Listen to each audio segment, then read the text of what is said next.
செபிப்போம். துதிக்கிற எங்கள் தேவனே ஸ்தோதரிக்கிறோம் அப்பா, செபிக்கிறோம். யாசுவா தேவனே துதிக்கிறோம், ஸ்தோதரிக்கிறோம். உங்களோட வல்லமை அக்கினி ஊற்றும்படியாக துதிக்கிறேன் அப்பா. திகர்சி மோசையோடு சாமுவேலோட பேசினவர், திகர்சி பரங்காமோட பேசினவர், இந்த கடைசி நாட்கள் ஊரோடு கூட பேசுங்க, மறுபடியும் வெளிப்படுத்தும்படியாக செபிக்கிறேன். யாசுவா மேசியாவின் நாமத்தில் செபிக்கிறோம், ஆமென். உட்காரும்.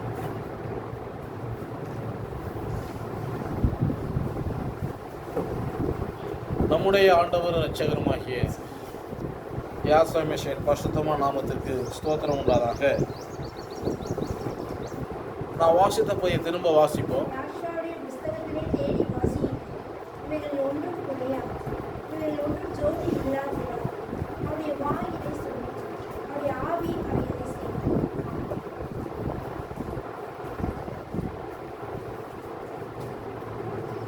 யாசாவுடைய புஸ்தகத்தில் தேடி வாசியுங்கள், ஒன்றும் குறையாது.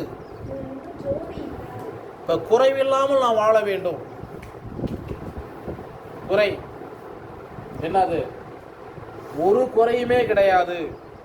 அநேகர் சொல்லுவாங்க ஒரு குறையுமே கிடையாது, ஆனால் புள்ள சரியில்லைம்பாங்க. ஒரு குறையுமே கிடையாது, என் மருமக சரியில்லைம்பாங்க. ஒரு குறையுமே கிடையாது, என் புருஷன் சரியில்லை. எப்படியா? ஒரு குறையுமே கிடையாது, முன்னாடி சரியில்லைம்பாங்க. இப்படி எல்லாம் இருக்கு, ஒன்று சரியில்லை. எல்லாம் இருக்கு, ஏதோ ஒன்று சரியில்லை. இப்போ சரியாக வேண்டும். நம்ம என்ன செய்யணும்? என்ன பண்ணணும்? என்ன செய்யணும்? சரியாக இருக்கணும், சரியாக வாழணும். நம்ம வாழக்கூடிய வாழ்க்கை நம்முடைய கரங்களில் இல்லை. என்ன கிடையாது? நம்ம வாழக்கூடிய வாழ்க்கை நம்முடைய கரங்களில் இல்லை. இஸ்ரவேல் ஜனங்களை பார்த்து தேவன் சொன்னால், நீங்கள் ஒவ்வொரு நாளும் போகக்கூடிய பாதை புதிய பாதை. என்ன செய்யணும்? நீங்கள் போகிற தேசம் கல்லுகள் மலை என்ன தேசம், உங்கள் பாதங்களை என்ன செய்யணும்? பார்த்து அடி வைக்கணும் அப்படின்னாரு. இன்றைக்கும் அந்த வசனம் இன்றைக்கு பொருந்தும். நம்ம கிளம்பி போகிறோம், ரோட்டில் எத்தனை பேர் இருக்கோம் நமக்கு தெரியுமா? அதில் ரோட்டை மாற்றிடுவோம், இப்படியால போகணும், மாற்றியெல்லாம் விட வேண்டியதில்லை. 2 போலீஸ் இருந்தாலே போதும். என்ன பண்ணுவாங்க மக்கள்? ஐயோ பிடிப்பான், என்ன பண்ணுவாங்க? தானாக மாறி வேறு பக்கம் போய் தடுமாறி கீழே விழுந்துருவாங்க. அப்போ வேதம் சொல்லுது நம்ம சரியாக கவனிக்கணும். கவனிக்கிற இடத்துல நம்ம கவனிக்க தவறிட்டோம்னா நம்ம என்ன செய்ய முடியாது? போக வேண்டிய இடத்துக்கு போய் சேர முடியாது. நம்ம எங்கே போய் சேர வேண்டும்? நம்ம எங்கே ஆரம்பித்தோமோ அங்கே போய் நிற்கணும். நம்ம எங்கே ஆரம்பித்தோமோ என்ன செய்யணும்?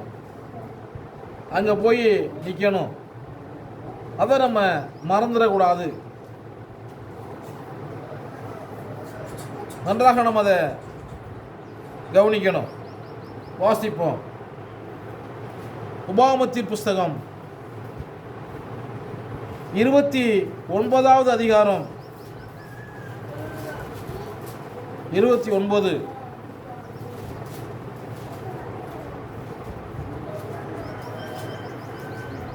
பதிமூணாம் வாசிப்போம். 13. 29:13.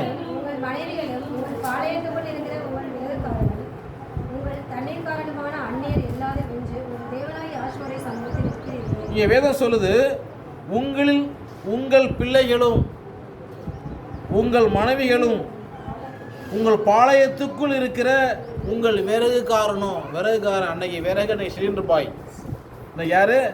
சிலிண்டர் பாய், காய்கறி விற்கிறவன். உங்கள் தண்ணீர் காரணம், தண்ணி ஊற்றுறவன் வீட்டுக்கு.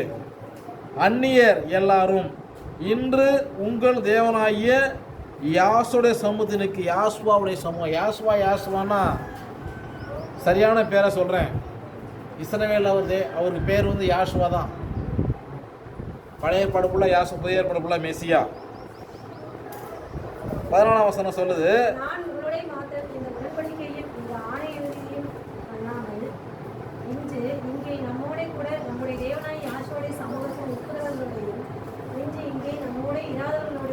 இங்கு நிற்கிறவங்களோடையும் இங்கு இல்லாதவங்களோட உடன்படிக்கை பண்ணுறாங்கிறாரு. அல்லேலூயா. இதை நம்ம சரியாக புரிந்து கொள்ளணும். நான் இங்கே என்ன பேசுகிறோம் உங்களுக்கு தெரியும், இங்கே வராத நபருக்கு எப்படி தெரியும்? அவங்களுக்கு சேர்த்து தான் அந்த வசனம் அன்றைக்கே சொல்லப்பட்டிருக்கு. இப்போ வராதவங்க எனக்கு தெரியாதுன்னு சொல்ல முடியாது. என்ன செய்யும்? நேரடியாக கத்தி தொண்டைக்கு வந்துடும், தப்ப முடியாது. இங்கே நிற்கிறவங்களோடும் இங்கு இராதவங்களோடும் பண்ணுறேன் அப்படிங்கிறாரு. ஒரு பெரிய உடன்படிக்கை இது. இருக்கிறவங்க இல்லாதவங்க. அப்போ இல்லாதவங்களுக்கும் என்ன உண்டு? நியாய தீர்ப்பு உண்டு. தெரியாதுன்னு யாரும் சொல்ல முடியாது. எனக்கு தெரியல, நான் வேதத்தை பார்க்கல. இந்த வேதம் என்ன இருக்குது? வார்த்தை. வேதம் எப்படி இருக்குது? வார்த்தை. நம்முடைய தேவன் யாரா இருக்காரு? வார்த்தையா இருக்கிறார். Word of God. நம்முடைய தேவன் யாரா இருக்காரு? வார்த்தையா இருக்கிறார். இந்த வேர்ட் என்னது? வார்த்தை, வாய்ஸ். நம்முடைய தேவன் பேசுகிற தேவனா இருக்கிறார். அல்லேலூயா.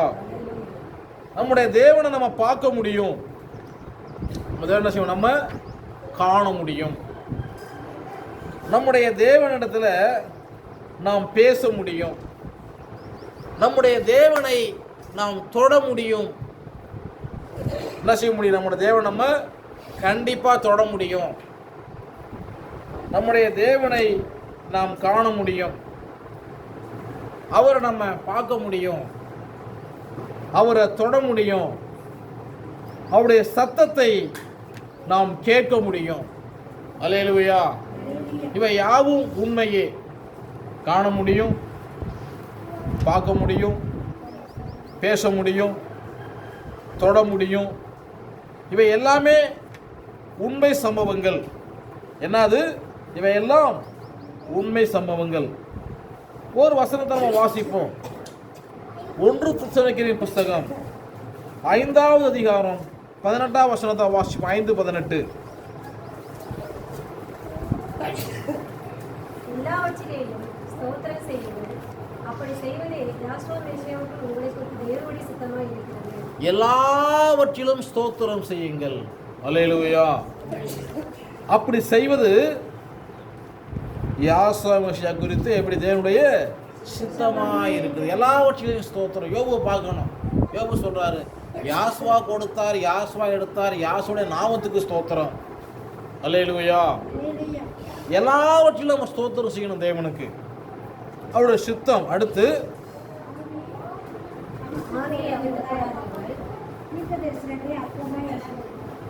எல்லாவற்றையும் சோதித்து பார்த்து நலமானதை பிடித்துக் கொள்ளுங்கள். எல்லாவற்றையும் சோதித்து பார்த்து என்ன செய்யணும்? நலமானதை. எல்லாவற்றையும் சோதித்து பார்க்க வேண்டும். எல்லாத்தையும் பார்க்கணும். எல்லாத்தையும் பார்த்து அதில் எது நல்லது. தக்காளி கடைக்கு தக்காளி வாங்க போறீங்க.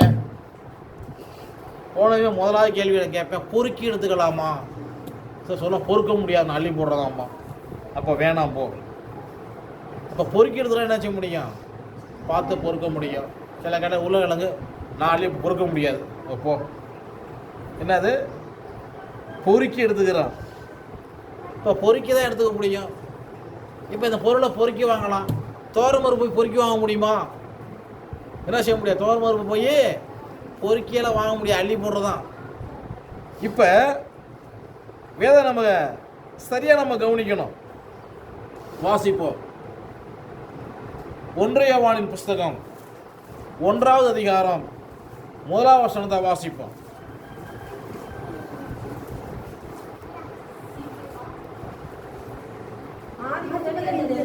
ஆதி முதல் இருந்ததும் நாங்கள் கேட்டதும் எங்கள் கண்களினாலே கண்டதும் நாங்கள் நோக்கி பார்த்ததும் எங்கள் கைகளினாலே தொட்டதுமாய் இருக்கிற ஜீவ வார்த்தை குறித்து உங்களுக்கு அறிவிக்கிறோம். அல்லேலூயா. சரியாக கவனியுங்கள். ஆதி முதல் கேட்டதும். நான் 29 வாசித்தோம். வாமத்தில் என்ன வாசித்தோம்? இன்று இங்கே அவருடைய சமூகத்தில் இருக்கிறவங்களோடும் இராதவங்களோடு உடன்படிக்கை பண்ணுகிறேன். அல்லேலூயா. இப்ப ஆதி முதல் இருந்ததும், ஆதியில, ஆதி,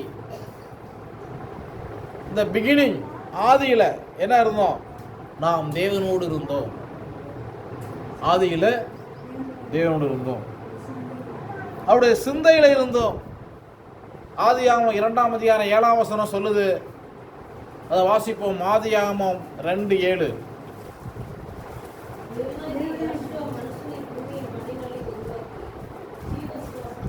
ஜீவ சுவாசத்தை அவன் நாசியிலே ஊதினார், மனுஷன் ஜீவாத்மாவானான். மண்ணினாலே மனுஷனை தேவன் உண்டாக்கி தன்னுடைய ஆவியை அந்த மூக்குல ஊதாரு, உடனே மனுஷன் ஆயிட்டான். முடிஞ்சு போச்சு. ஏன்னா இது பெரிய மேஜிக்கா? ஆமாம், மனுஷன் ஆயாச்சு. இப்போ அந்த ஆவி எங்கே இருந்தது? ஆதி முதல் நம்ம கொடுக்கப்பட்ட ஆவி அவரோட இருந்துச்சு. ஆவி எங்கே இருந்தது? கடவுள்கிட்ட, யாஷ்வா தேவன்கிட்ட, அவர்கிட்ட இருக்குது. அந்த ஆவியை ஊதுறாரு, இந்த மண்ணு மனுஷனாயாச்சு. மண் மனிதனானான், மண் மனுஷனாயாச்சு. இப்போ அந்த மண்ணை என்ன பண்ணுவாங்க? இந்த ஆவி தன்னை தந்த தேவனத்தில் மறுபடியும் திரும்பிருச்சுன்னா, இந்த சரீரத்தில் உயிர் போச்சு, சொல்லாமல் போயிட்டாருமாங்க, ஊருக்கு போயிருக்காருமாங்க. சிலர் அவர் திரும்ப ஊருக்கு போயிருக்காருப்பாம்பாங்க. சின்ன வயசாக இருக்கிறப்ப எனக்கு தெரியும், ஏமா அழுதுட்டு போகிறேன், ஊருக்கு போயிட்டார், நானும் வருவேன், என்ன சொல்லாத ஊருக்கு போயிருக்காரு, நீ வரக்கூடாது. என்ன பண்ணு? வரக்கூடாது. என்ன பண்ணுவாங்க? விட்டுட்டு ஓடுவாங்க. நீ வரக்கூடாது. என்ன பண்ணாதான் வரக்கூடாது. அவர் எங்கே போயிட்டாரு? சொல்லாத ஊருக்கு போயிட்டார். இப்போ அதுக்கு முன்னாடி அவர் எங்கே இருந்தார்? ஆதி முதல் இருந்ததும். நம்ம எங்கே இருந்தோம்? அவருடைய சிந்தையில் இருந்தோம், அவருடைய நினைவில் நம்ம இருந்தோம். இந்த பூமிக்கு அனுப்பியிருக்காரு. இந்த பூமி நமக்கு என்னது? சோதனை ஓட்டம். அல்லேலூயா. இந்த சோதனை ஓட்டத்தை நம்ம பாஸ் பண்ணணும். ஃபெயில் ஆனால் நரகத்துக்கு போயிடுவோம், பாஸ் ஆனால் சொர்க்கத்துக்கு பரலோகத்துக்கு போயிடுவோம். இது ரெண்டில் தான் மனுஷனோட இடைப்பட்ட வாழ்க்கை. இது நிறைய பேருக்கு தெரியாது. என்ன செய்கிறாங்க? ஐயோ பணம் வேணும், பொருள் வேணும், பணம் வேணும், பொருள் வேணும். பணம் பொருள் எதை சொல்லுது? பணம் எல்லாவற்றுக்கும் உதவும், பண ஆசை எல்லா தீமைக்கு வேறாக இருக்கிறது. அல்லேலூயா. பணம் வேணும் தான், ஆனால் எனக்கு பணத்து மேலே ஆசை இருக்கக்கூடாது. ஆசையே துன்பத்துக்கு காரணம். இப்போ ஆதி முதல் இருந்ததும் நம்ம தேவ கமா போட்டிருக்கு. அடுத்து நாங்கள் கேட்டதும். நாங்கள் கேட்டது மெசியா என்ன பண்ணாரு?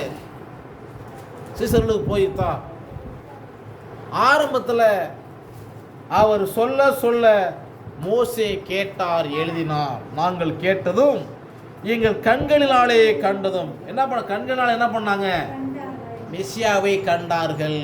அடுத்து நாங்கள் நோக்கி, அவங்க நோக்கி பார்த்து, சிலுவையில் அவர் தொங்கியிருக்கார், அவர் என்ன பண்றாங்க? நோக்கி பார்க்கிறாங்க. தொட்டது, தோமா சொன்னாரு, தொட்டு பார்த்து தான் நம்புவேன். அவர் கரங்களில் ஆணி அடிச்சு தொட்டு பார்க்கணும், உலாவில் குத்தணும், தொட்டு பார்த்து தான் நம்புவேன். சுத்தமாக இருக்கிற ஜீவ வார்த்தை குறித்து உங்களுக்கு அறிவிக்கும். ஜீவ வார்த்தை. இப்போ இந்த வார்த்தை எப்படிப்பட்ட வார்த்தை? ஜீவ வார்த்தை. இந்த வேர்ட் ஆஃப் காட். தேவன் வார்த்தையாக இருக்கிறார். தேவன் யாராக இருக்கிறாரு? வார்த்தையாக இருக்கிறார். வாசிப்போம். யோவான் சுவிசேஷம் 1ஆம் அதிகாரத்தில் சொல்லப்பட்டிருக்குது. யோவான் 1:1.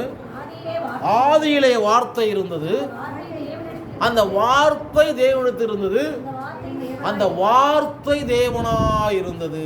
அல்லேலூயா. நான் தேவனை தொடுறேன். என்ன செய்கிறேன்? நான் தேவனை தொடுகிறேன். இந்த பாருங்க, நான் தேவனை செய்கிறேன், தொடுறேன். தேவன் யாராக இருக்காரு? நான் தேவனை தொடுறேன். வார்த்தையை, இந்த வார்த்தையை ஒருத்தர் எந்த அளவு முக்கியப்படுத்துகிறாங்களோ அந்த அளவு பரலோகமோ எல்லாம் கைவிடப்படுவார்கள். இது எப்படிப்பட்ட வார்த்தை? ஜீவனுள்ள வார்த்தை, ரொம்ப முக்கியமான வார்த்தை. இதை ஒருவர் நிராகரித்தால், அவருடைய கட்டளை கற்பனை நிராகரித்தால் என்ன ஏற்படும்? என்ன ஏற்படும்? ரொம்ப கடினமான காரியம் சொல்கிறேன், கேட்டுங்க. ஒரு நபருக்கு ஒரு சரீரத்தில் ஒரு சின்ன புண்ணு வந்துடும். சின்ன புண்ணு தான், சின்ன புண்ணு தானே, ஒன்றும் பண்ணாது. அப்படின்னு போயிட்டு இருப்பாங்க. அது புண்ணியம் நம்ம நாளடைவில் கொஞ்சம் பெருசாகும், ரொம்ப பெருசாகி 4 பேருக்கு தெரிய வரும். அப்புறம் என்ன பண்ணுவாங்க, டாக்டர்கிட்ட போவாங்க. டாக்டர் என்ன பண்ணுவார், காலை வெட்டணும் இல்லை எலும்பு வெட்டணும் பாரு, இது பரகிருச்சும் பாரு. எப்படியா பரகிருச்சு? எப்போ அது பரவுது, ஆரம்பம் எப்போ, அந்த வார்த்தையை அவங்க மறுதலிக்கிறப்ப தேவனுடைய நியாய தீர்ப்பு அவர்களில் இறங்கும். அல்லேலூயா. வார்த்தை என்ன பண்ணாது, வார்த்தையை அநேக நேரங்களிலே மறுதலிப்பாங்க. எப்படி? கிரியைகள் மூலமாக தேவனை மறுதலிப்பார்கள். இதில் மறுதலிக்கிறது கிரியை மூலமாக. அல்லேலூயா. 1 யோவானின் புஸ்தகம் 1ஆம் அதிகாரம் 6ஆம் வசனத்தை வாசிப்போம். அவரோட ஐக்கியப்பட்டவர்கள் என்று சொல்லியும் இருளை நடக்கிறவர்களாய் இருந்தால் சத்தியத்தின்படி நடவாமல் பொய் சொல்லுகிறவர்களாய் இருக்கிறோம். நாம் அவரோட ஐக்கியமாக தான் இருக்கிறோம். என்ன பண்றோம், ஐக்கியமாக தான் இருக்கிறோம். நன்றாக கவனியுங்கள், ஐக்கியமாக இருக்கிறோம். எப்படி இருக்கிறோம், ஐக்கியமாக இருக்கிறோம். இப்போ என்னோட ஐக்கியமாக இருக்கிறாங்க, என்னோட என்ன செய்கிறாங்க, ஐக்கியமாக இருக்கிறாங்க. அப்போ ஐக்கியம் எந்த அளவு இருக்குது, ஐக்கியம் எந்த அளவு இருக்குது நம்ம அதை கவனிக்கணும். ஐக்கியம் எப்படி இருக்குது இன்னைக்கு தெரியாது, இன்னைக்கு உள்ளவங்களுக்குலாம் தெரியாது. அன்றைய காலகட்டத்தில் நான் சொல்வது சுமார் 90க்கு முன்னாடி, 90 வறட்சி ஆரம்பித்து 90க்கு முன்னாடி பார்த்தீங்கன்னா எல்லா ஹோட்டல்லையும் அன்றைக்கி சாப்பாடு காலை டிஃபனு தாமரை இலை தான். என்ன பண்ணுவாங்க, தாமரை இலை தான். அது தண்ணி தெளிச்சுட்டா என்ன செய்யாது, தண்ணி ஒட்டாது, அது கைடால சாப்பிடுவாங்க. அப்புறம் இந்த ஆட்டுக்கறி வெட்டுவாங்கள்ல கடைகள், இல்லை என்னது, எல்லாம் தாமரை இலை தான். பேப்பர் வச்சு படிச்சிருவாங்க, கேரி பை கிடையாது, எல்லோரும் மஞ்சள் பை கொண்டு போயிடுவாங்க, தாமரை இலை தான். இந்த மளிகை கடையில் பொட்டணம்லாம் என்னது, எல்லாம் English news paper, Tamil news paper, எல்லாமே நியூஸ் பேப்பர் தான். இப்போ எப்படி இருந்துச்சு நாடு, ரொம்ப சுகாதாரமாக இருந்துச்சு, ரொம்ப நல்லா இருந்துச்சு. அது உடனே மக்கிறோம், அது ஒன்றும் பெருசாக எங்கே என்ன செய்யாது, எந்த பிரச்சனையும் பண்ணாது. தண்ணி குறைய குறைய என்னாச்சு, குளங்களில் தாமரை இலையே பார்க்க முடியாது. அன்றைக்கி எங்கே பார்த்தாலும் தாமரை இலை தான் இருக்கும். மத்தியானம் மட்டும்தான் வாழை சாப்பாடு, காலை டிஃபன், இரவு டிஃபன் தாமரை இலை தான். என்னாச்சு, வறட்சியில் எல்லாமே போயிடுச்சு.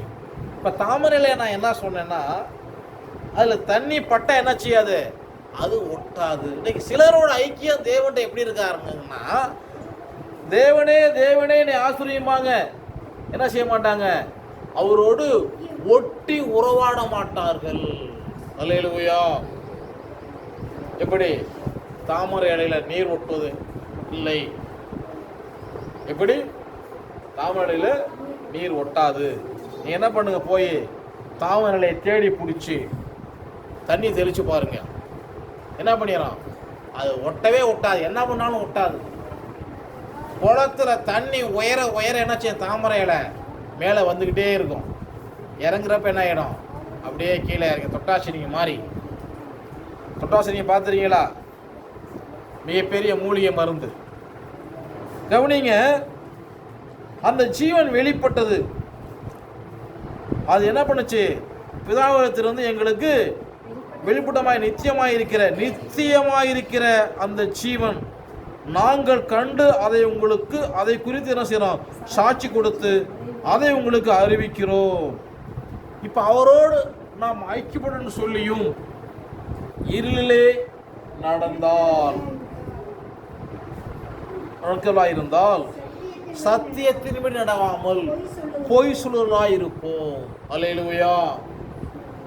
இப்ப சத்தியத்தின்படி நடக்க வேண்டும். யார் படி நடக்கணும், சத்தியம் என்ன சொல்லுது, சத்தியம் என்ன சொல்லுது, எப்பொழுது சத்தியம் நம்ம கை கொடுக்கும், நம்ம சத்தியத்தில் இருந்தா சத்தியம் நம்ம கை கொடுக்கும். எவ்வளவு பேர் இருக்கிறோம், எண்ணிக்கை முக்கியம் கிடையாது. 12 பேரை மெஸ்ஸியா தெரிந்து கொண்டார். ஒருவன் மெஸ்ஸியாவை காட்டி கொடுத்து என்ன செஞ்சான், அவன் நாண்டு கொண்டு செத்தான். பாக்கி 11 பேர் என்ன பண்ணாரு? ஒட்டுமொத்த உலகத்தில் நீங்கள் என்ன பண்ண, உலகத்துக்கு போய் என்ன செய்யணும்? சகல ஜாதிகள் சுவிசேஷத்தை பிரசங்கிப்படி அனுப்பினார். வேதம் சொல்லுது. மத்தேயு சுவிசேஷம்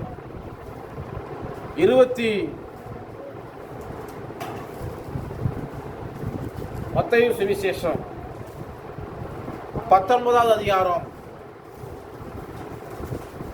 27 வாசிப்போம். அப்பொழுது பேதுரு அவரை நோக்கி, இதோ நாங்கள் எல்லாவற்றையும் விட்டு உம்மை பின்பற்றினோம். எல்லாவற்றையும் விட்டு பின்பற்றினோமே, எங்களுக்கு என்ன கிடைக்கும்? அதற்கு மெசியா மறுஜென்ம காலத்தில் மனுஷகுமாரன் தம்முடைய சிங்காசனத்திலே வீற்றிருக்கும் போது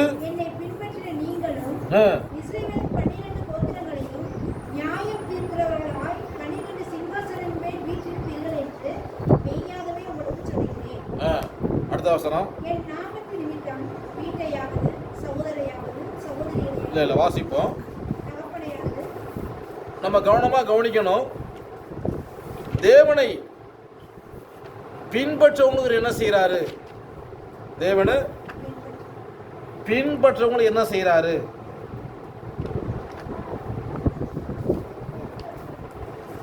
நம்ம அதை கவனிக்கணும். வாசிப்போம். மத்தேயு சுவிசேஷம் 28:12 வாசிப்போம்.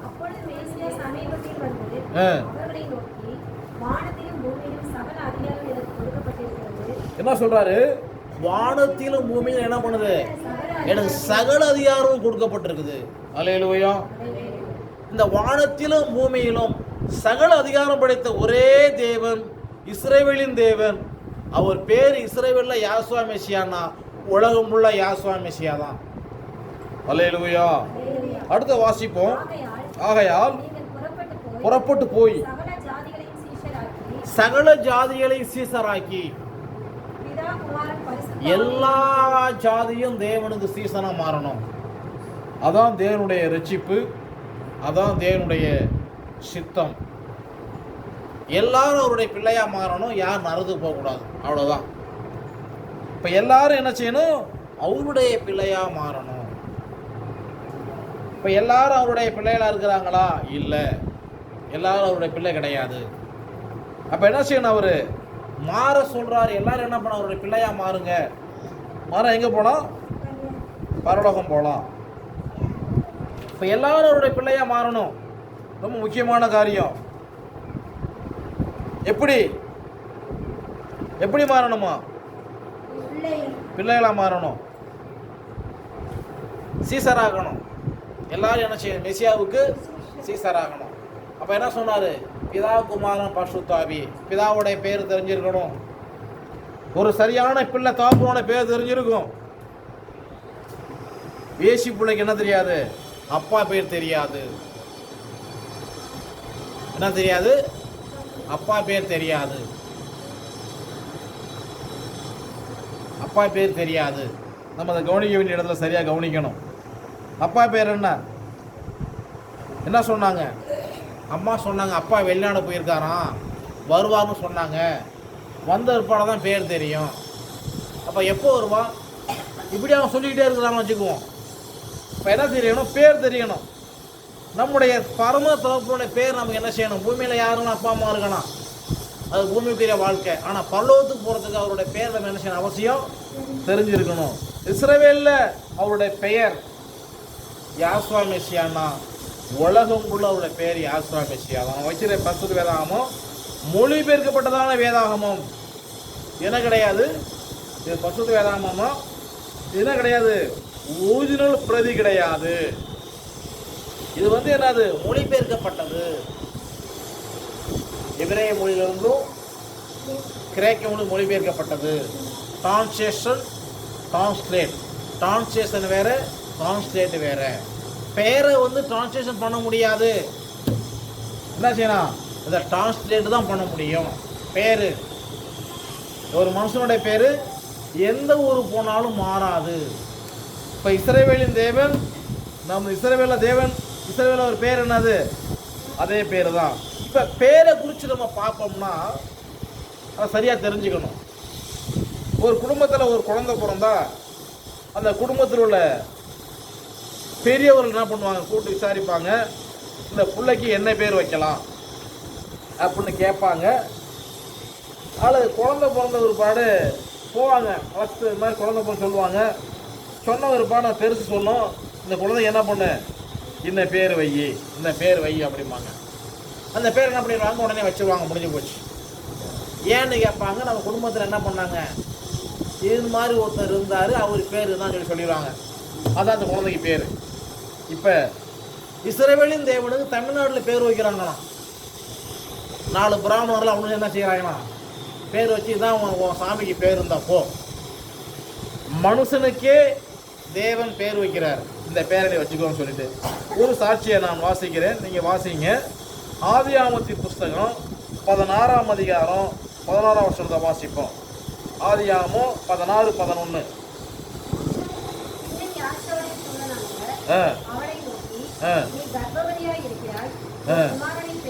கற்பத்தில் இருக்கிறப்ப சொல்றாரு, உனக்கு ஒரு ஆம்பளை புள்ள பிறக்கும். அவன் இஸ்மவேல், அவன் தான் முஸ்லீம். என்னது, இஸ்மவேல் பெயரிடுவாயாக, முடிஞ்சு போச்சு. இந்த வரலை முஸ்லீம். அவன் சொல்லுவான், எனக்கு கடவுளே பேசணும், அதெல்லாம் உண்மைதான், ஆனால் சண்டை போடாத அப்படின்னு கேட்க மாட்டான். கடவுளே பேர் வச்சார், ரைட்டு தான், சண்டை போடாதுன்னா அதெல்லாம் முடியாது, சண்டை தான் போடுவேன். அடுத்து இன்னொருத்தத்துல பேர் பார்ப்போம். அதே ஆதியாகமம் 17ஆம் அதிகாரம் 19.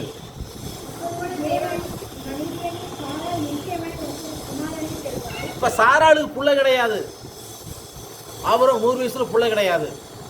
நிச்சயமா என்ன பண்ணுவாள், ஒரு பிள்ளையை பெறுவாள், ஈசாக்குன்னு பெயரிடுவாயாக. அதான் இஸ்ரவேல் தேசம், ஈசாக்கு. அப்ப என்ன செய்யறாரு, பேரை வந்து அவரே கொடுக்குறது, பேரை வச்சுக்கோன்னு சொல்லிவிட்டு. அந்த பேரை நம்ம மாற்ற அதிகாரம் இருக்குதா? இப்போ அடுத்த விட்டு பிள்ளைக்கு போய் அவன் பேரை இப்படி வை, அப்படி வையே அப்படின்னு என்ன பண்ணுவான், கழுத்தெடுத்து போட்டுருவாங்க. அவங்க இந்த பேரை வேற பேர் வை, என்ன பண்ண அவங்களுக்கு என்ன ஏற்படும், கோவம் வரும். அந்த வசனத்தை முழுசா வாசிங்க.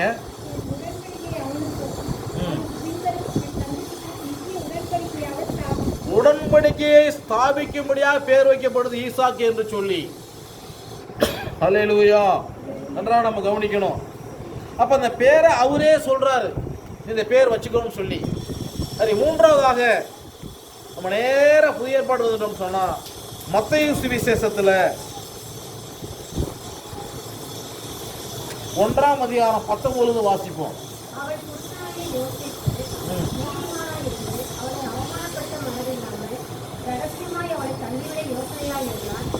அவன் இப்படி குடித்துக் கொண்டிருக்கையில் யாசோரை கொண்டு சொப்பனத்தில் அவனுக்கு காணப்பட்டு, தாவீதின் குமாரனாகிய யோசேப்பு, உன் மனைவியாகிய மரியாதை சேர்த்துக்கொள்ள ஐயப்படாது, அவளிடத்தில் உற்பத்தியாக இருக்கிறது பரிசுத்த ஆவியினால் உண்டானது. இப்ப நன்றாக கவனியுங்கள். இந்த குழந்தை யோசேப்புக்கும் மரியாளுக்கும் பிறக்கல, மரியாள் வயிற்றில வளருது, ஆனா பரிசுத்த ஆவியினால் வளருது. இப்படிப்பட்ட குழந்தை இது அறியாத நாட்களில் இந்த பெரியாறு சேர்ந்தவங்க, வீரமணி சேர்ந்தவங்க என்ன பண்ணுவாங்க, ஒரு காலத்தில் அப்படியெல்லாம் எழுதுவாங்க. என்ன எழுதுவாங்கன்னா, கண்ணீர் வயிற்றில் இயேசு பிறப்பு உண்மை என்று சொன்னால் வீட்டில் உள்ள உன் தங்கை சகோதரி கற்பமானால் ஒத்துக்குவியா அப்படின்னு அவங்க வந்து எழுதுவாங்க. அது வந்து அறியாத காலங்களில் இப்போ அவங்கெல்லாம் மனம் திரும்பிட்டாங்க. இப்போ அப்படி எழுதுறது கிடையாது. அவங்க என்ன பண்ண, அவங்கெல்லாம் மனம் திரும்பிட்டான். ஆனால் இன்றைக்கு அதுக்கு பதில் இருக்குது.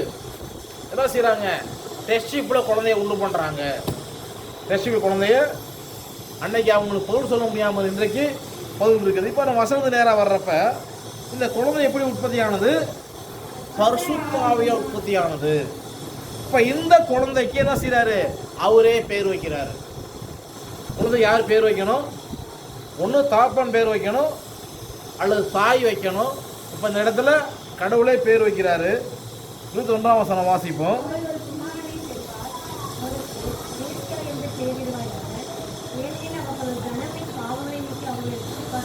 பாவமன்னிப்புக்காக கொடுக்கப்பட்டதான பெயர் வந்து மெசியா.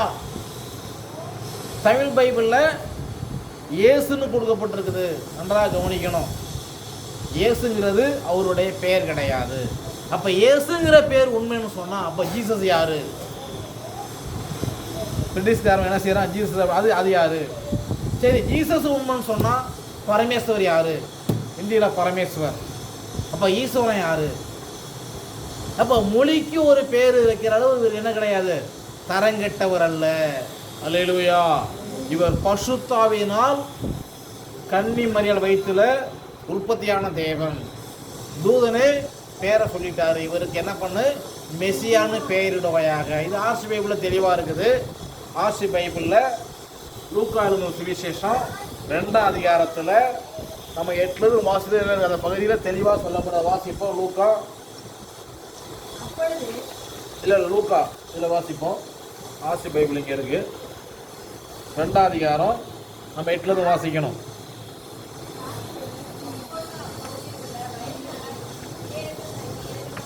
என்ன பண்ணாங்க?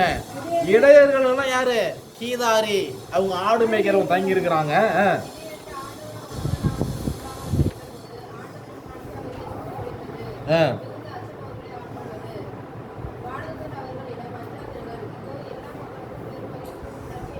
வானது அவர் என்ன பண்ணார்? அஞ்சாதிருங்கள். வானது அவளதுல வந்து அஞ்சாதிருங்கள், எல்லா மக்களுக்கும் பெரு மகிழ்ச்சி ஊட்டும் நற்செய்தியை உங்களுக்கு அறிவிக்கிறேன். இன்று ஆண்டவராகிய மெசியா என்னும் மீட்பர் என்ன செஞ்சிருக்காரு? தாவீதின் ஊரிலே பிறந்திருக்கிறார். அல்லேலூயா. எந்த ஊரு?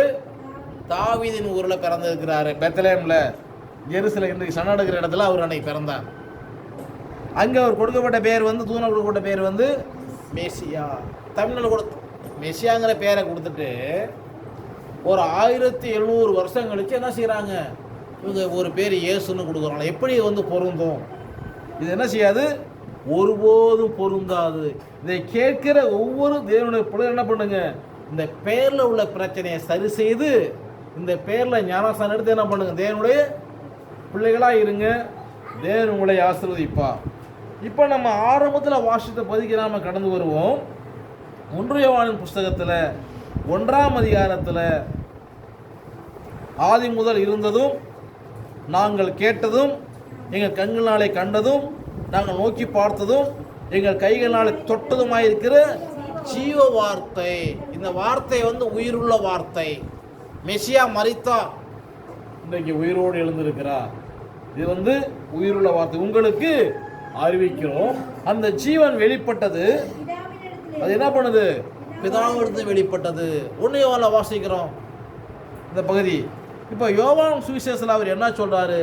ஆதியிலே வார்த்தை இருந்தது, அந்த வார்த்தை தேவனிடத்தில் இருந்தது, அந்த வார்த்தை தேவனாய் இருந்தது. அல்லேலூயா. அப்ப அந்த வார்த்தை தான் தேவன். இந்த வார்த்தை யாரு மேலே இறங்குதோ இந்த வார்த்தை அந்த வேலையை அங்கே செய்யும். இதே வார்த்தை மரியாள் மேலே நிலையிட்டது, மரியாள் கர்ப்பவதியானாள். அல்லேலூயா. இந்த வார்த்தை எங்க என்ன செய்ய நினைக்கிறது அந்த வேலையை அங்கே செய்யும். இது வெறுமையாய் திரும்பாது. இது என்னது? ஜீவனுள்ள வார்த்தை. அல்லேலூயா. இந்த வார்த்தை என்ன செய்யாது? அது வெறுமையாய் திரும்பாது. இது ஜீவனுள்ளதான ஒரு வார்த்தை. அந்த ஜீவன் வெளிப்பட்டது எங்க? பிதாவிலிருந்து வெளிப்பட்டது, பரலோகத்திலிருந்து வெளிப்பட்டது, நித்தியம். இது அழிவு கிடையாது. ஒருவன் கிறிஸ்துவுக்குள் இருந்தால் புது சிருஷ்டியா இருக்கிறான். பழவையெல்லாம் ஒளிந்து போயின, எல்லாம் புதிதாயின. இது அழிவு கிடையாது. அல்லேலூயா. என்ன கிடையாது? வார்த்தைக்கு என்ன கிடையாது? அழிவு கிடையாது. அந்த ஜீவனை நாங்கள் கண்டு அது கூட சாட்சி கொடுக்கிறோம், அதை உங்களுக்கு அறிவிக்கிறோம். ஜீவனை கண்டாச்சு. இந்த வார்த்தை மெசியா கண்டு அறிவிக்கணும். எப்படி கண்டு அறிவிக்கணும்? 3ஆம் வசனம், நீங்கள் எங்களோடு ஐக்கியமாகும்படி நாங்கள் கண்டும் கேட்டும் இருக்கிறதை உங்களுக்கு அறிவிக்கிறோம். பிதாவோடும். இப்ப ஐக்கியம் யாரோடு வைத்துக் கொள்ளணும்? எங்கள் ஐக்கியம் பிதாவோடும் அவர் குமாரனாகிய யாசுவா மெசியாவோடு மாத்திரம்தான் ஐக்கியம். அல்லேலூயா. எங்களுடைய ஐக்கியம் யாரோடு? பிதாவோடு, அவருடைய குமாரன் யாசுவா மெசியாவோடு. கவனிங்கள், ஐக்கியத்தை பற்றி நம்ம ஐக்கியம் எங்கள் ஐக்கியம் எங்கள் ஐக்கியம் பிதாவோடும் அவர் குமாரன் யாசுவா மெசியாவோடும் எங்கள் ஐக்கியம் இருக்குது. இந்த ஐக்கியத்தை உறுதிப்படுத்தணும், அதில் போய் சொல்லக்கூடாது. வாசிப்போம். 1 யோவானின் புஸ்தகம் 3ஆம் அதிகாரம்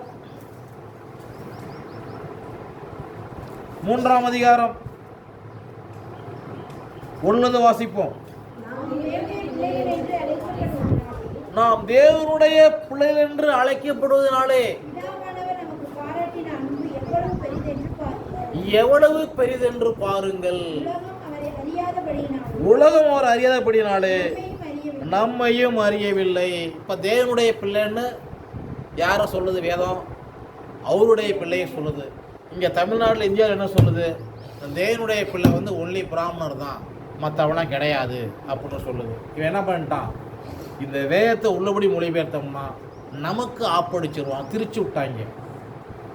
என்ன பண்ணுவான்? சில ஊரில் சென்னைக்கு போய் வழி கேட்டிங்கன்னா, நான் சொன்னால ஒரு முறை சென்னைக்கு போயிட்டு அந்த ரயில்வே ஸ்டேஷனில் பக்கத்தில் ஒரு ஏரம், அந்த வேளச்சேரி பதில் ஒரு ஏரியாவில் போய் இந்த மெர்சி மவுண்ட் போயிட்டு பார்த்துட்டு ஜோம் பண்ணிட்டு திரும்பி வர்றேன். ஆட்டோவில் வந்தேன், இறக்கியாச்சு. நான் இறக்கி விட்டு போனா இறக்கிட்டேன். அப்போ நான் போனேன், இது மாதிரி கோணம்பாக்கம் போகணும். அவன் அப்படியே அழைச்சி 4 பேர் சுற்றி என்னை என்ன பண்ண அந்த ஏரியில் பாட்டான். அங்கிட்டு போகணும் அப்படின்னா இன்னொருத்தன் காசு கொடுத்து என்ன பண்ணான், கூட இந்த ஆட்டை விட்டுட்டான். நான் ரொம்ப நேரம் என்ன செய்கிறேன், இவன் 2 பையனும் மாறி மாறி என்ன செய்கிறாங்க, என்னை கொண்டு வந்து இங்கிட்ட மாற்றிக்கிட்டே இருக்கிறான். நான் பார்த்தேன், ஆக இவங்களை கேட்ட தப்பு. அப்படி என்ன பண்ண, ஒரு கடை இருந்துச்சு, இந்த பூக்கடையில் விட்டுட்டு போயிட்டான். திரும்ப அதே பூக்கடை, அதே அம்மாவை பார்த்தேன்.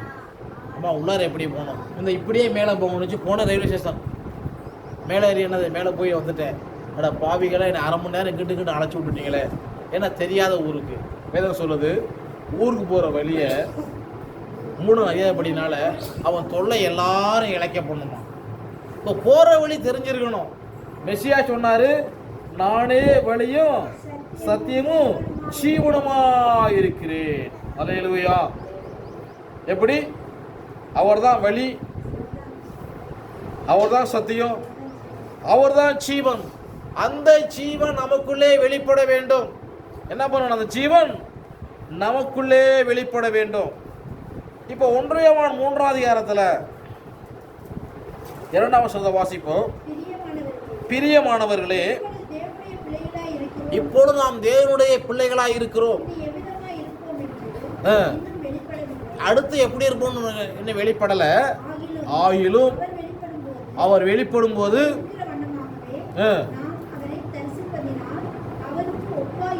அவர் வெளிப்படும் போது அவர் இருக்கிற வண்ணமாகவே நாம் அவர் தரிசிப்பது அவருக்கு ஒப்பாயிருப்போம். எப்படி ஒப்பாயிருப்போம்? ஆதியாகமத்தின் புஸ்தகம் 1ஆம் அதிகாரம் 26ஆம் வசனத்தை வாசிப்போம். பின்பு தேவன் நமது சாயலாகவும் நம ரூபத்தின்படியும் மனுஷனை உண்டாக்கும். அப்ப மனுஷன் எப்படி இருக்கிறான்? தேவ சாயல்ல தான் மனிதன் இருக்கிறான். மனுஷன் எப்படி இருக்கிறான்? தேவ சாயல்ல தான் மனுஷன் இருக்கிறான். நமக்கும் தேவனுக்கும் எந்த சம்பந்தமும் கிடையாது. ஒன்று நம்ம பூமியில் இருக்குது, அவர் பரலோகத்தில் இருக்கிறாரு. அவர் பெரியவர். அவர் யாரு? பெரியவர். அவர் குறித்து வேதனை சொல்லுது. என்ன பண்றாரா? வானம் எனக்கு சிங்காசனம், பூமி எனக்கு பாதப்படிங்கிறாரு. எங்க? வானம் எனக்கு சிங்காசனம், பூமி எனக்கு பாதப்படி. நம்முடைய தேவன் வானத்தில் உட்கார்ந்து பூமியில கால் வச்சிருக்காரு. தேவன் என்ன பண்றாரு? எங்க இருக்காரு? வானத்தில் உட்கார்ந்து பூமியில கால் வச்சிருக்காரு. இவ்வளவு பெரிய தேவன், அல்லேலூயா, சாதாரண தேவன் வழிபடல. நம்ம தேவன் என்ன பண்றாரு? வானத்துல உட்காந்து பூமியில கால் வச்சிருக்காரு. வாசிப்போம். ஏசாயா தீர்க்கதரிசியின் புஸ்தகம் 66ஆம் அதிகாரம் 1ஆம் வசனத்தை வாசிப்போம். ஏசாயா 66:1. வானம் எனக்கு சிங்காசனம், பூமி எனக்கு பாதப்படி. நீங்கள் கட்டக்கூடிய ஆலயம் எனக்கு எப்படிப்பட்டது? தேவனுக்கு யாரும் கோயில் கட்ட முடியாது, ஆலயம் கட்ட முடியாது. அவர் பெரியவர். அவர் யாரா இருக்கார்? பெரியவர். அடுத்த வாசிப்போம்.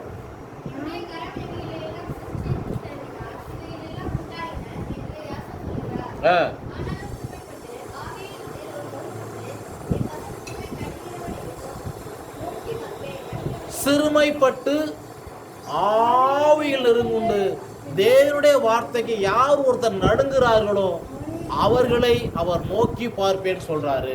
அல்லேலூயா. இப்ப தேவனுடைய வார்த்தைக்கு நம்ம என்ன செய்யணும்? நடுங்கணும். என்ன செய்யணும்? நடுங்கணும். நடுங்க என்ன செய்யணும்?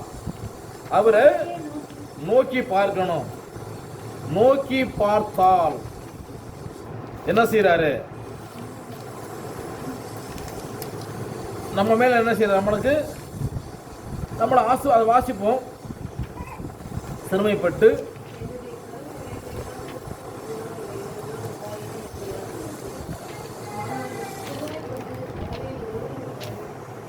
சிறுமைப்பட்டு ஆவியில் நொறுங்குண்டு என் வசனத்துக்கு நடுங்கிறவனையே நோக்கி. வசனத்தை வந்து நடுங்கணும். வசனம் இருக்கு நமக்கு, என்ன வசனம் நான் கீழ்ப்படிய மாட்டேன் அப்படி நம்மளோட இதயம் இருக்குன்னு சொன்னா நம்ம யாரா இருப்போம்? ஒன்றியோட வாசத்தப்படி பொய் சொல்லுவவர்களாக இருப்போம். பொய்யரும் புறம்பே இருப்போம். வேதம் சொல்லுது. என்ன செய்வோம்? பொய்யெல்லாம் என்னது? தேவன்கிட்ட பொய் சொல்லக்கூடாது. புறம்பே இருப்பார்கள். அவங்களுக்கு என்ன உண்டு? அக்னியை கந்தகிற கடல் தான் மிஞ்சும். வாசிப்போம். நம்முடைய தேவன் யார்? பெரியவர். வாசிப்போம். 2 நாளாகமத்தின் புஸ்தகம் 2ஆம் அதிகாரம் 5ஆம் வசனத்தை வாசிப்போம். 2 நாளாகமம் 2:5.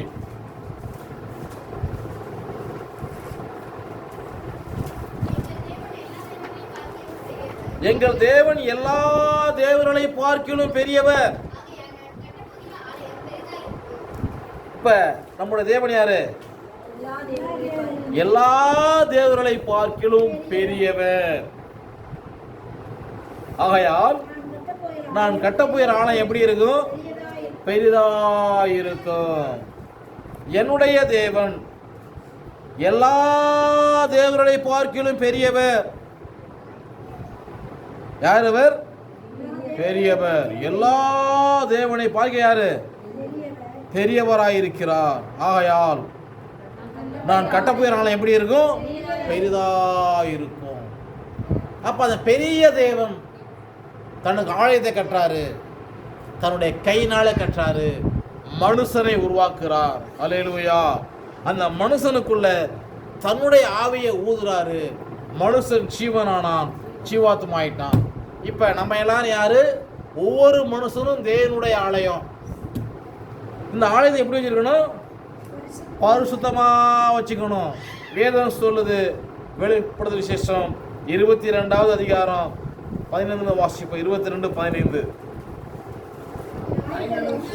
நாய்கள், சூனியக்காரன், விபச்சாரக்காரன், கொலைபாதகர், விக்கிரகாராதனைக்காரன், பொய்யை விரும்பி அதன்படி செய்கிற யாவரும் புறம்பே இருப்பார்கள். அல்லேலூயா. ஃபர்ஸ்ட் நாய்கள். நாய்களும் நாய் என்ன பண்ணோம்? நாய் தன் கக்கினதை தின்னும். எல்லாத்தையும் திருட வந்தாலும் திருடனுக்கு வாழாட்டம். ஒரு துண்டு கருவாடு போட்டால் போதும், திருடனுக்கு வாழாட்டிடும். அவனுக்கு என்ன பண்ணும்? அந்த நிறைய பேர் திருடுறப்ப என்ன பண்ணுவான்? நாயை காணாங்க, ஆள் எப்படி வந்துமோ தெரியல, விடவே கூடாது. கருவாடை தூக்கி போட்டால் என்ன பண்ணிடும்? அது கருவாடு பொருள் போயிடும். இங்கே வந்து அதெல்லாம் பொறிக்கிட்டு போயிடுவான். அப்போ நாய்களும், சூனியக்காரன் என்ன பண்ணுவான்? மந்திரம் வைப்பான். சூனியக்காரன், விபச்சாரக்காரன், கொலை பாதகரும் கொலைபாதகர், பகைத்தல், விக்கிராராதனை, பொய்யை விரும்பி அன்பு செய்கிற யாவரும். இப்போ என்ன செய்கிறாங்க? ஆர்சி மக்கள், பேர் கிறிஸ்தவர் என்ன செய்கிறாங்க? விக்கிராராதனை பண்ணுறாங்க. மரியாதை என்னை காந்து போகணும், மரியாளுக்கு ஒரு மாலை, அந்தோனியாருக்கு ஒரு மாலை, மெசியா பாடுபட்ட சொல்லி ஒரு சிலையை வச்சு, சிலுவையை வச்சு அப்படியே மரத்தில் கல்லில் செஞ்சு வச்சுருப்பாங்க, அதுக்கு ஒரு மாலை, எல்லாத்துக்கும் ஒரு மாலை போடு. நான் பொருத்தனை பண்ணேன்னா மாலை போடுறேன், சரி சந்தோஷம் போட்டுரு. அப்புறம் பொருத்தனை பண்ணேன், என்ன பண்ணேன்? முடி எடுக்கிறேன். வெக்கமான சூடு சொன்ன உண்மையிலே இருந்துச்சுன்னா என்ன பண்ணணும்? உன் கட்டை விரலை வெட்டி கொடுத்துரு கடவுளுக்கு. ஏன் முடி என்ன வளர்ந்து கட்டை விரலை வெட்டி கூட வளராது. எது தனக்கு தேவையில்லை போய் கூட சாமிக்கு நான் முடி எடுக்கிறேன். இதெல்லாம் சாமியே கிடையாது. நம்முடைய தேவனை அதெல்லாம் கேட்க கிடையாது. உண்மையிலே கொடுக்கணும்னு ஆசையா கட்டை விரலை வெட்டி கொடு ஆண்டவருக்கு. அவர் அதெல்லாம் விரும்பல.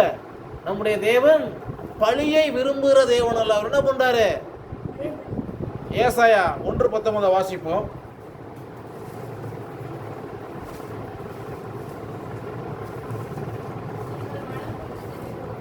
நீங்கள் மனம் பொருந்தி செவி கொடுத்தால் தேசத்தின் நன்மையை புசிப்பீர்கள். அல்லேலூயா. ஒரு மனுஷன்ட்ட தேவன் எதிர்பார்க்கிற காரியம், மனசுல இடம் இருக்குதா? நீ கட்ட விரலையும் வெட்ட வேணாம், முடியும் கொடுக்க வேணாம், மனசுல எனக்கு இடம் இருக்குதா? அல்லேலூயா. தேவனுடைய வார்த்தையை மனசுல ஏத்துக்கிறியா? மனசுல நினைச்சுக்கிட்டு நீ வாழ்றியா? அது எனக்கு போதும் அப்படிங்கிறார். நீ என்ன செய்ய வேண்டாம்? எனக்கு முடியும் கொடுக்க வேணாம், ஆனால் கட்ட விரலும் கொடுக்க வேணாம், இதெல்லாம் நீ வச்சுக்கோ. ஆனால் வேதம் சொல்லுது, வாசிப்போம். சங்கீதத்தின் புஸ்தகம் 40வது சங்கீதம் 6 வாசிப்போம். பழியும் காணிக்கையும் நீ விரும்பாமல் என் செவிகளை திறந்தீர். சர்வாதான பலியும் பாவ நிவாரண பலி கேட்கவில்லை. அன்றைக்கு பலியிட்டது மாதிரி ஆடு மாடு கோழி குஞ்சலாம் எனக்கு பலியிடு, தவண பலியிடு, நர பலியிடு, உன் பிள்ளை எனக்கு பலியிடு சொல்லி எனக்கு தேவன் கேட்கவில்லை. இதெல்லாம் ஜனம் அறியாமல் செஞ்சுக்கிட்டு இருக்கிறாங்க. அவர் என்ன கேட்கிறாரு? 7ஆம் வசனம் வாசிப்போம். அப்பொழுது நான் இதோ வருகிறேன், புஸ்தக சுருளில் என்னை குறித்து எழுதியிருக்கிற, ஓலைச்சுவடியில் எழுதியிருக்கிற, என்னை பற்றி எழுதியிருக்கல ஓலைச்சுவடியில், என் தேவனே உமக்கு பிரியமான செய்ய விரும்புகிறேன், உன் நியாயப்பிரமாணம். நன்றாக கவனியுங்கள். இந்த பரிசுத்த வேதாகமத்தை உள்ளத்தில் வச்சுக்கணும். எங்கே வச்சுக்கணும்? உள்ளத்தில் வச்சுக்கணும். அதை வச்சுக்கிட்டு ஆண்டவரே எனக்கு கவுந்து போன ஒரு மாலை போடுறேன் உனக்கு. மாலையெல்லாம் அவர் கேட்கல. மாலையை போய் மாட்டுக்கு போடுங்க, ஆட்டுக்கு போடுங்க, திங்கி நல்லா. நாங்கள் ஆர்சியில் இருந்தப்ப அந்த காளை மாடு, மணப்பாறை மாடு, பெரிய மாடாக பசு மாடு இருக்கும். அப்போ மாலை போட்ட ஒரு மாடு என்ன பண்ணது? காளை மாடு ரெண்டும் ரொம்ப அறிவுள்ள மாடு. இந்த மாடு அந்த மாட்டை தலை நீட்டும். இது மாலையை அது இது சாப்பிடும், அது மாலை இது சாப்பிடும், முடிஞ்சு போச்சு. மாலையை போட்டு என்ன செய்யணும்? மாட்டை தனித்தனியாக கட்டணும். என்ன பண்ணும்? அது ரொம்ப ஞானமாக என்ன பண்ணோம்? இந்த மாடு தலையாகிட்ட கொண்டு போவோம், அது மாலையை கவிக்கிறோம். அது தலையை கொண்டு அது மாலையை கவி, ரெண்டும் மாலையை சாப்பிட்றோம். மாலையை காணா, அது தின்னுடு, அவ்வளோ முடிஞ்சு போச்சு. ஆட்டுக்கு மாலை போட்டால் என்ன பண்ணோம்? அந்த பிரச்சனையே கிடையாது. செவுத்துல போய் என்ன பண்ணுவோம்? உரசு வச்சு மாலை கீழே போட்டு அது போட்டு தின்னுடும். இப்போ மாலையை போட்டு கோயிலுக்கு கொண்டு போக வேண்டிய மாட்டை என்ன செய்யணும்? பத்திரமா பிடிச்சிக்கணும். இதெல்லாம் மாலையை சாப்பிட்டு போயிடாது. இதெல்லாம் ஒத்து வரங்க. பின்னாடி என்ன பண்ணாங்க? இது செத்தாகலை. அப்புறம் என்ன பண்ண? மாட்டுக்கு காகித மாலை போட ஆரம்பிச்சாச்சு. இப்போ என்ன பண்ணுது மாடு? அதையும் சாப்பிட ஆரம்பிச்சிருச்சு. காகிதத்தை திங்க வச்ச யாரு? மனுஷன்தான். நன்றாக கவனியுங்கள். வேதம் சொல்லுது, என் தேவனே விரும்புகிறேன். இப்போ தேவனுடைய நியாயப்பிரமாணம் உள்ளத்தில் இருக்கணும், அது வெளியில கிடையாது. அல்லேலூயா. அடுத்த 9ஆம் வசனம். மகா சபையிலே நீதியை பிரசங்கித்தேன், என் உதடுகளை மூடேன், யாஸ்வாவே நீர் அதை அறிவி. அல்லேலூயா. மகா சபையில மெசியா நீதியை பிரசங்கித்தார். என்ன பண்ணாரு? சரியா பிரசங்கித்தார். இன்னைக்கு தமிழ்நாட்டில், இந்தியாவில், உலகத்தில் எத்தனை பேர் யாசா மெசியா பிரசங்கிக்கிறாங்க? உண்மையிலே பிரசங்கிக்கிறாங்களா? என்ன செய்யறது கிடையாது, பிரசங்கிப்பது கிடையாது. இதெல்லாம் சொன்னால் சாப்பிட முடியுமா? இதெல்லாம் சொன்னால் சாப்பிட முடியுமா? யாசா மெசியா எத்தனை பேர் பிரசங்கிக்கிறாங்க? பிரசங்கிறது கிடையாது. ஏதோ சாப்பாடு கிடைச்சா போதும். என்ன கிடைச்சா போதும்? சாப்பாடு கிடைச்சா போதும். இப்படி அனைவரும் என்ன செய்யறாங்க? இந்த பூமியில வாழ்ந்து கொண்டு இருக்கிறார்கள். நம்ம என்ன பண்ணணும்? என்ன செய்யணும்? யாசா மெசியாவை சரியா பிரசங்கிக்கணும். நம்ம என்ன செய்யணும்? யாசா மெசியாவை சரியா பிரசங்கிக்கணும். வேதம் ரொம்ப தெளிவா சொல்லுது. நன்றாக கவனியுங்கள். அது சொல்றாரு, அந்த யூத ரபியை பார்த்து சொல்றாரு. அதாவது தீர்க்கதரிசி பிரணாமுக்கு வெளிப்படுத்தல் 7 முத்திரையில 7ஆம் முத்திரையில பக்கம் 915 பக்கத்தில் நீங்கள் தீர்க்கதரிசி புத்தகம் இங்கிலீஷாக இருந்தாலும் சரி, தமிழாக இருந்தாலும் சரி, என்ன செய்யலாம்? நீங்கள் இந்த வேதத்தில் அதை ஆராய்ஞ்சு பார்க்கலாம். அவர் என்ன பேசுகிறாரு? ஒரு யூத ரபிகிட்ட பேசுகிறாரு.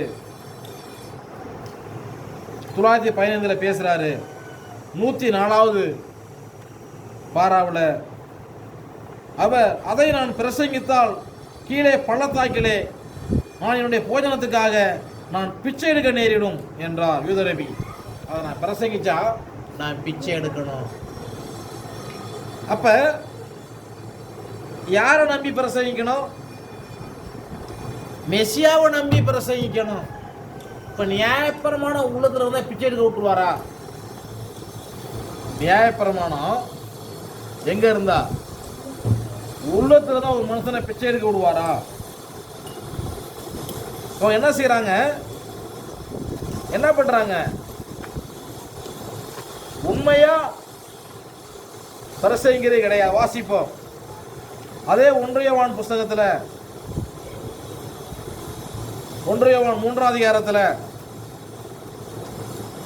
நம்ம 2ஆம் வசனத்தை வாசிப்போம். பிரியமானவர்களே, இப்போது தேவனுடைய பிள்ளைகளாய் இருக்கிறோம், எவ்விதமாக இருப்போம் என்று இன்னும் வெளிப்படவில்லை. ஆகியோர் வெளிப்படும் போது இருக்கிற வண்ணமாவே தரிசிப்பதினால் அவர் ஒப்பா இருப்போம் என்று அறிந்திருக்கிறோம். கடவுள் நம்மளும் ஒன்னா இருப்போம். நம்ம என்ன கிடையாது, எந்த பிரிவினை ஏற்றத்தாலும் கிடையாது. அவரோட நம்ம ஒப்பா இருப்போம் என்று அறிந்திருக்கிறோம். அவர் மேல் இப்படிப்பட்ட நம்பிக்கை வைத்திருக்கிறவனோ அவர் சுத்தம் உள்ளவராய் இருக்கிறார், தன்னையும் சுத்திகரித்துக் கொள்ளுகிறார். அல்லேலூயா. சுத்தம், அவர் சுத்தம் உள்ளவராய் இருக்கிறார். ஆகையால் தன்னை சுத்திகரித்துக் கொள்ளுகிறான்.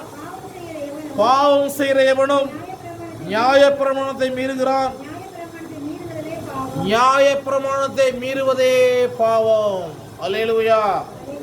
பாவம் செய்கிற எவன் என்ன செய்யறான்?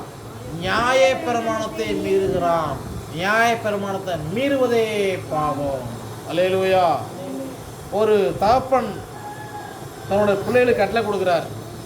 நான் போற வரையிலும் இந்த சாப்பாட்டை சாப்பிடுங்க, இந்த தீனியை தின்னுங்க, நான் வர்ற வரையிலையும் இந்த திண்ணையை விட்டு வெளியே வரக்கூடாது.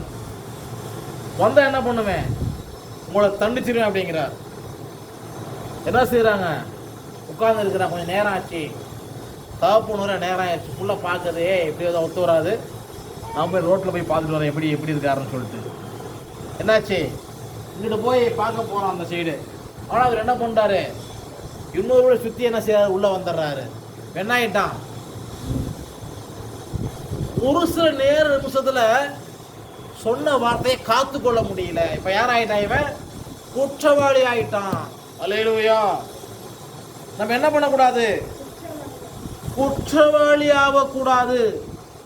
மீறுதல் பாவம், மீறுதல் பாவம். 1 யோவான் 3:7 வாசிப்போம். நீங்கள் ஒருவரால் என்ன பண்ணுங்க, வஞ்சிக்கப்படாதிருங்கள்.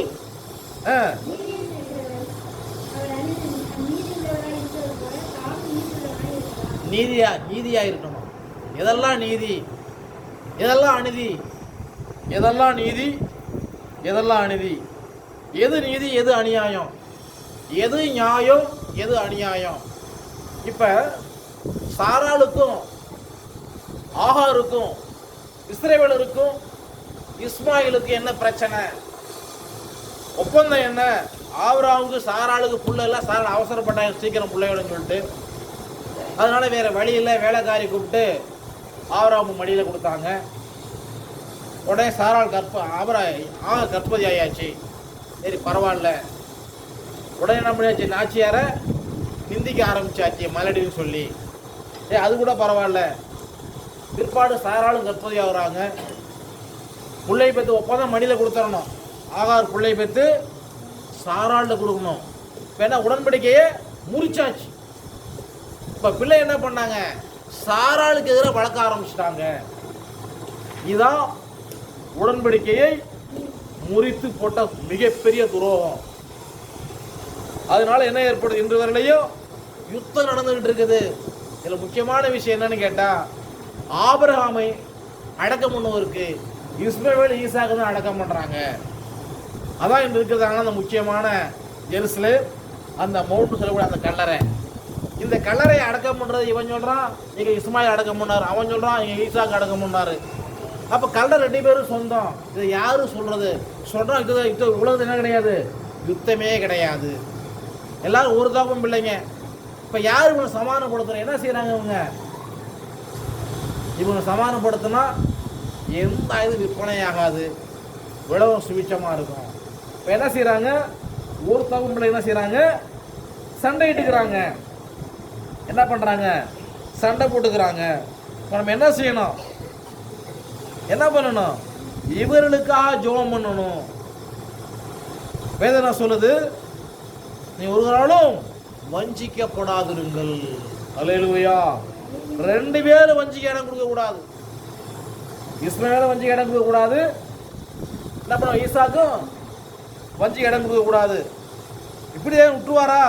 இல்லை. என்ன பண்ணுவாரு, நம்முடைய தேவன் சமாதான பொறுப்பா இருக்கிறபடினால என்ன செய்வாரு, சமாதானத்தை கட்டளையிடுவார்.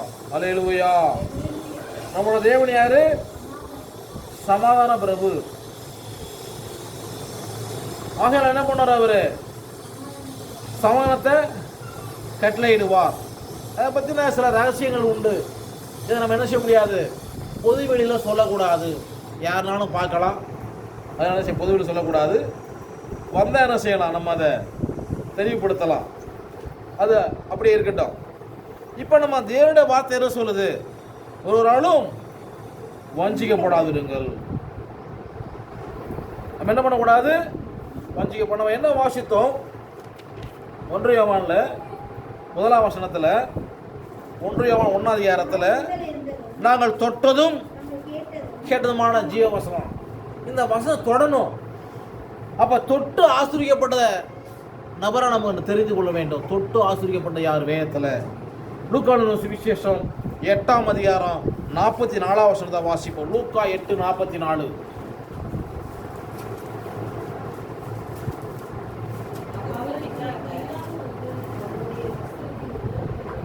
ஒரு பெரும்பாலுள்ள ஸ்திரீ மெசியா போயிட்டு இருக்காரு. பின்னாடி வந்து என்ன செய்யறாங்க, வசதி ஓரத்தை தொடுறாங்க. உடனே பெரும்பாடு நின்று போச்சு, வியாதி நின்று போச்சு. தொட்டாங்க, வியாதி போயிருச்சு. அல்லேலூயா. தொட்ட மாத்திரை வியாதி போய்விட்டது. இங்கே வர்றப்ப வயிற்றுல பிரச்சனை, அடிவயிறில் வலி. ஆனால் இப்போ வலி இல்லைன்னு தேவன் சொல்கிறார். வந்தவங்க என்ன கிடையாது, அடிவயிற்றில் வலி இருந்துச்சு, இப்போ இல்லைன்னு சொல்கிறாரு. அப்போ தொட்ட மாத்திரை என்ன போச்சு, வியாதி போயிருச்சு. இப்போ தொட்டதும், இப்போ நம்ம தேவனை தொடணும். இங்கே விடணும், அவர் வார்த்தையாக இருக்காரு. வார்த்தையை நமக்குள்ளே உள்வாங்க வேண்டும். எப்போதும் முடிப்பா, நான் 1 மணிக்கு முடிச்சிருவேன். நிறைய பேர் எப்போதும் முடிப்பா, 1 மணிக்கு முடிச்சிருவேன். எப்போ முடியும்? 1 மணிக்கு முடிச்சிருவேன். நன்றாக கவனியுங்கள். நம்முடைய தேவன் யாரா இருக்காரு? வார்த்தையா இருக்கிறார். அல்லேலூயா. அதை தொடணும். அந்த பெண் என்ன பண்ணா? தொட்டா வியாதி அவளை விட்டு நீங்கி விட்டது. இப்போ தொடக்கூடிய வார்த்தை இந்த பசுத்த வேதாகமம் ஒவ்வொரு வீட்டிலையும் என்ன செய்யணும்? இருக்கணும். அதை தேடி தொட்டு என்ன செய்யணும்? வாசிக்கணும். கடமைக்காக வாசிக்கக்கூடாது.